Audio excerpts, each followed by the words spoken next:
भक्ति, कर्म और मुक्ति का रहस्य। वृंदावन की शांत रात थी। यमुना का जल मंद मंद बह रहा था। चंद्रमा की चांदनी पूरे वन को दिव्य आभा से भर रही थी। चारों ओर शांति थी, पर उस शांति के भीतर एक पीड़ा छिपी थी। एक ऐसी आत्मा की पीड़ा जो जन्म और मृत्यु के बीच भटक रही थी। ये कथा है भगवान श्री कृष्ण की करुणा और एक प्रेत की मुक्ति की। वृंदावन सदैव से लीला भूमि रही है। यहाँ हर वृक्ष, हर कण में श्री कृष्ण का वास है। उस रात श्री कृष्ण कदम वृक्ष के नीचे बैठकर मधुर बांसुरी बजा रहे थे। उनकी बांसुरी की धुन में ऐसा आकर्षण था कि पशु पक्षी, देवता, गंधर्व सब खिंचे चले आते थे। परंतु उसी वन के एक कोने में एक व्याकुल आत्मा भटक रही थी, एक प्रेत। प्रेत की पीड़ा। वो प्रेत कोई साधारण आत्मा नहीं था। वो पूर्व जन्म में एक धनी व्यापारी था। धन, वैभव और अहंकार में डूबा हुआ उसने अनेक गरीबों का शोषण किया, मंदिरों का अपमान किया और संतों का तिरस्कार किया। उसने कभी ईश्वर को नहीं माना। जब मृत्यु आई तो उसके पास धन था, पर शांति नहीं। उसके कर्मों ने उसे प्रेत योनि में धकेल दिया। अब वो न जीवितों में था, न मृतकों में। न भोजन, न विश्राम, न मुक्ति, केवल तृष्णा और पश्चाताप। बांसुरी की धुन और जागृति। उस रात जब कृष्ण की बांसुरी बजी तो प्रेत के भीतर कुछ हलचल हुई। वर्षों बाद उसे शांति का अनुभव हुआ। वो धुन उसके पापों की परतों को चीरकर भीतर तक उतर गई। प्रेत ने पहली बार रोना शुरू किया, पश्चाताप का रोना।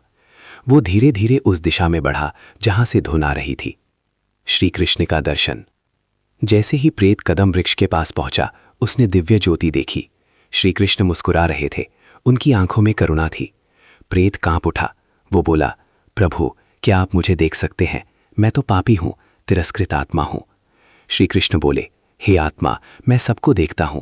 पाप से बड़ा मेरा प्रेम है। कर्म का सिद्धांत। कृष्ण ने समझाया, जो बोया जाता है वही काटना पड़ता है।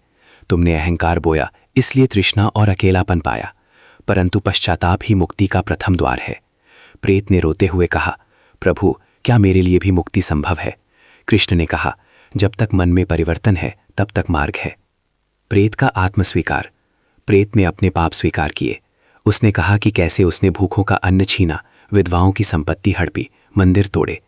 उसके शब्दों में अब अहंकार नहीं, केवल पीड़ा थी। कृष्ण बोले, पश्चाताप के आंसू गंगा से भी पवित्र होते हैं। भक्ति का मार्ग। कृष्ण ने उसे 3 उपदेश दिए, स्मरण, समर्पण, सेवा भावना। उन्होंने कहा, नाम जपो, मेरे स्वरूप का ध्यान करो, मन बदलते ही योनि बदल जाएगी।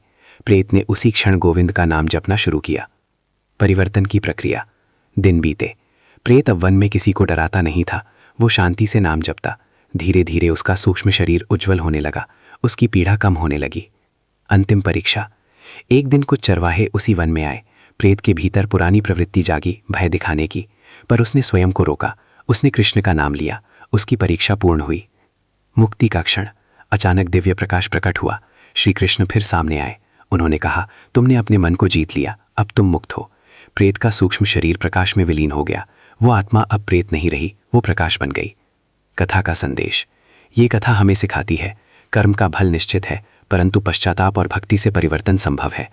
ईश्वर दंड नहीं, अवसर देते हैं। कोई भी आत्मा इतनी पतित नहीं कि वो उठ ना सके। अंतिम संदेश। जब भी जीवन में अंधकार लगे, याद रखें, एक सच्चा आह्वान, एक सच्चा पश्चाताप और ईश्वर का स्मरण जीवन बदल सकता है। श्री कृष्ण की करुणा असीम है। जो उनके चरणों में आ जाता है वो कभी निराश नहीं लौटता।